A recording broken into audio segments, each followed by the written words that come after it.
Sarah Chen had 3 minutes to save a life she'd never see, speaking to a voice she'd never meet again. In her 8 years as a 911 operator, she'd handled thousands of emergency calls, but this one would teach her that sometimes the most important rescue happens not with ambulances or fire trucks, but with words that refuse to let someone give up. As Sarah sat across from Jimmy Fallon in the Tonight Show studio, her hands instinctively reached for the headset that wasn't there, muscle memory from nearly a decade of being the first voice people heard in their darkest moments. Sarah Chen, 31, adjusted her blazer nervously as the studio lights warmed her face.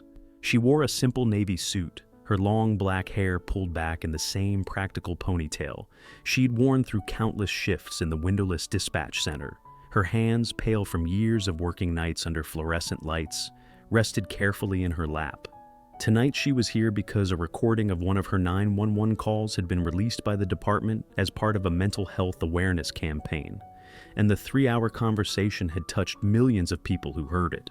"So Sarah," Jimmy said, settling into his interview rhythm, 8 years as a 911 operator. That's gotta be one of the most intense jobs in the world. What's that like? Sarah's nervous energy began to ease as she found her voice. "You know, Jimmy, people think it's all car accidents and house fires, and there's definitely that. But most of the time, you're just this invisible person on the other end of the line when someone's having the worst day of their life." The audience was immediately attentive, understanding they were hearing from someone who dealt with crisis as a daily routine. "I imagine you develop pretty thick skin over 8 years. You do, but you also develop something else. You learn to hear what people aren't saying. Sometimes someone calls about a noise complaint, but they're really calling because they're lonely and need to hear another human voice. Sometimes someone calls about chest pains, but they're really having a panic attack about their marriage falling apart." Jimmy leaned forward with genuine curiosity. "So, you become like a therapist and an emergency coordinator at the same time?" "Exactly. And you learn that the most important tool you have isn't the computer system or the radio to dispatch units. It's your voice. Sometimes that's all that stands between someone and giving up." Jimmy's expression grew more thoughtful. "That must be emotionally exhausting," Sarah nodded, her hands moving as if she were still typing on a dispatch keyboard. "It is. That's actually why I decided to transfer to a different department. After 8 years, I thought I needed a break from the intensity, from being responsible for other people's emergencies." "So, you're not doing 911 calls anymore?" Sarah's expression shifted, and something in the studio atmosphere changed. The easy conversation took on a weight that everyone could feel. "I was supposed to stop. My last shift was supposed to be March 15th. I had already cleaned out my locker, said goodbye to my team. But sometimes life has other plans." Jimmy sensed there was a deeper story here. "What happened?" Sarah took a deep breath, and when she spoke, her voice carried the careful cadence of someone who had been reliving a life-changing moment. "Can I tell you about a call? About someone who taught me that walking away isn't always possible when someone needs you to stay?" Behind the cameras, producers felt the familiar shift that signaled an interview was about to transcend entertainment. Jimmy, without hesitation, nodded. "Of course, Sarah. Whatever you want to share." Sarah's voice grew quieter, more deliberate. "It was 2:47 a.m. on March 16th, the day after my supposed last shift. I was covering for a colleague who called in sick. Just one more night, they said. The call came in as a welfare check request. But when I heard the voice, the studio audience was completely attentive, sensing they were about to hear something profound. The caller was a 17-year-old kid named Alex. He'd called to report that he was planning to hurt himself, and he wanted someone to find his body so his little sister wouldn't be the one to discover it." Jimmy's expression had shifted completely. This wasn't entertainment anymore. "Jimmy, in 8 years of dispatch, I'd taken calls like this before. We have protocols, we have training, we know how to keep people on the line until crisis teams can respond. But Alex was different." Sarah paused, her eyes filling with memory. "He'd planned everything meticulously. He'd written letters, cleaned his room, even researched the best location so that emergency responders could reach him easily. He wasn't calling for help.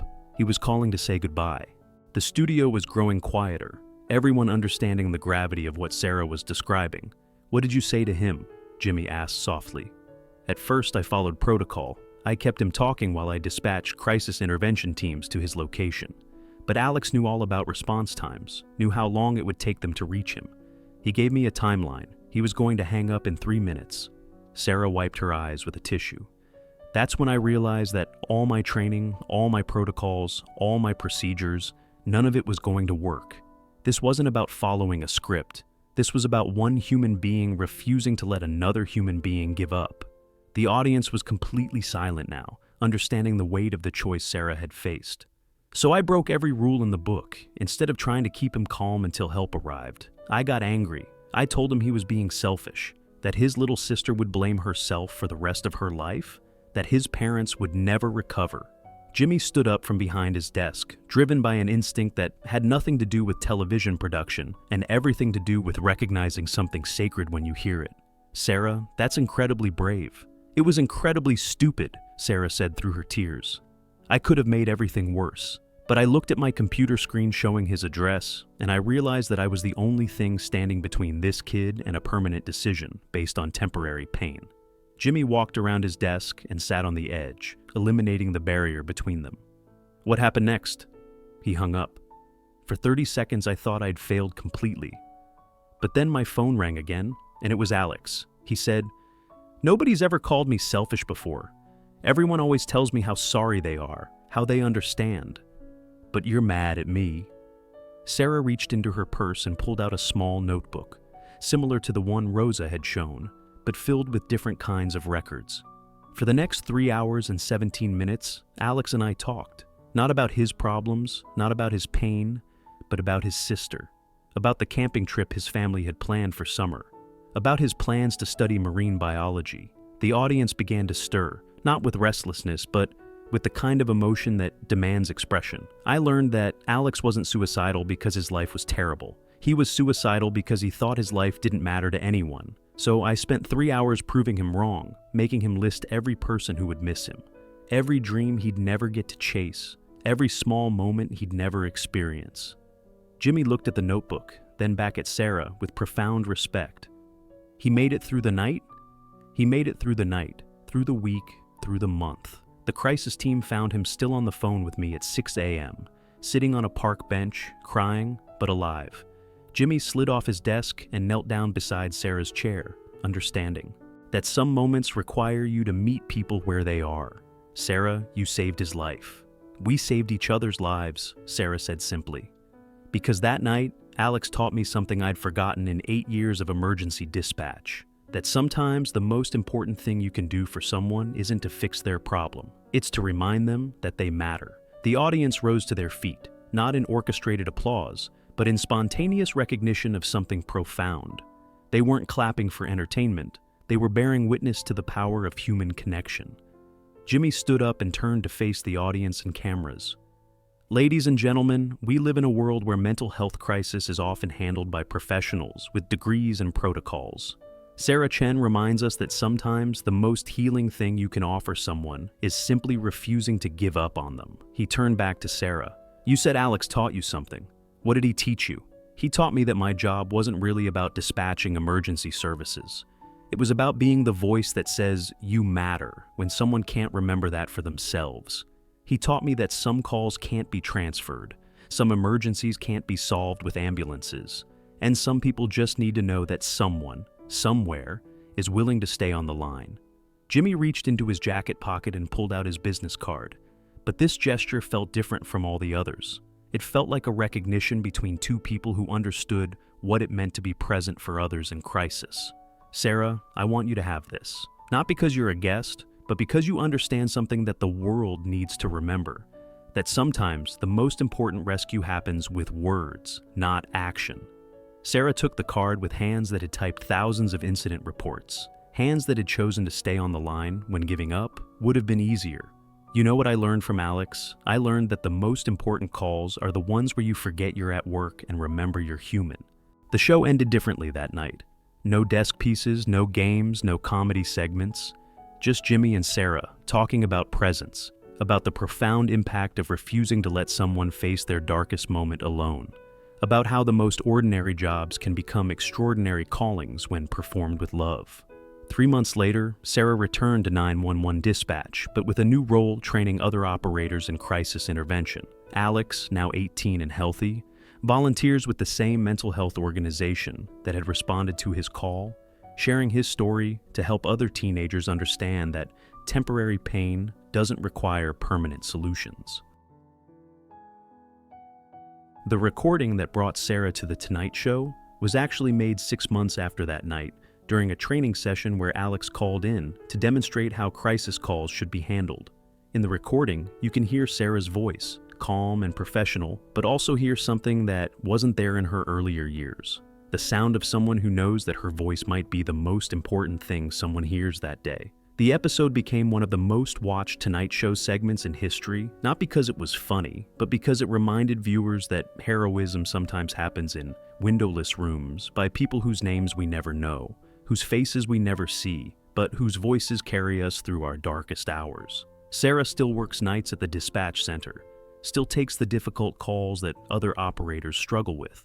But now, she also teaches crisis intervention techniques to dispatchers across the country, helping them understand that their headsets aren't just communication devices, they're lifelines. The notebook she showed Jimmy contains more than just call records. It contains follow-up notes from people like Alex, updates on lives that continued because someone was willing to stay on the line, Christmas cards from families whose emergencies she handled, wedding invitations from people she helped save. Alex still calls Sarah every March 16th, not because he's in crisis, but because he wants to remind her that the voice that saved his life continues to make a difference in the world. This year's call lasted 20 minutes, with Alex sharing news about his marine biology studies, his girlfriend, his plans to become a crisis counselor himself.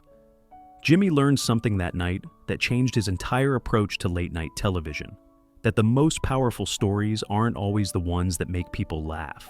Sometimes they're the ones that remind us that in a world full of noise, the most important sound might be the voice that refuses to let you go. The Tonight Show continued to entertain millions, but now it also served as a platform for recognizing that every day, ordinary people make extraordinary choices to be present for others' pain, to refuse to hang up when someone needs them most, to understand that sometimes the most important emergency response happens not with sirens and flashing lights, but with patience and words that save lives. Because Sarah Chen taught Jimmy Fallon and millions of viewers that heroism doesn't always require action. Sometimes it requires the courage to sit still, to listen, to stay on the line when every instinct tells you to transfer the call to someone else.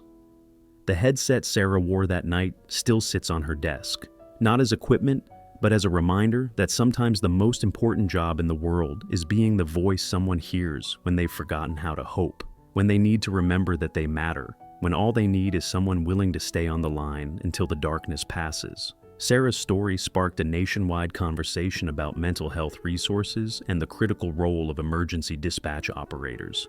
The Alex protocol was implemented in dispatch centers across the country, training operators to recognize when protocol needs to give way to human connection.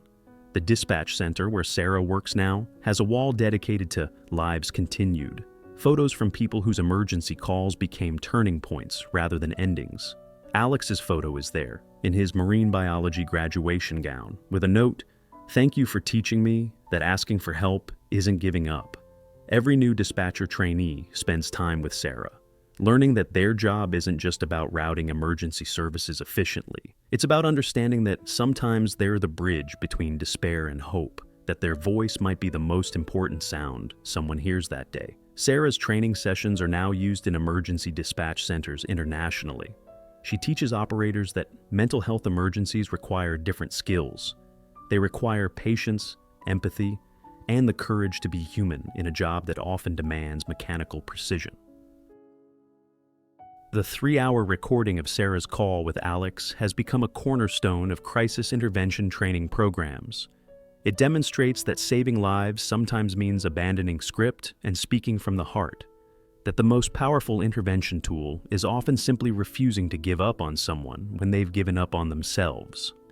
Alex completed his marine biology degree with honors and now works with ocean conservation programs. Every March 16th, he volunteers at crisis centers, sharing his story with other teenagers. His message, The voice that saved my life taught me that temporary pain doesn't require permanent solutions.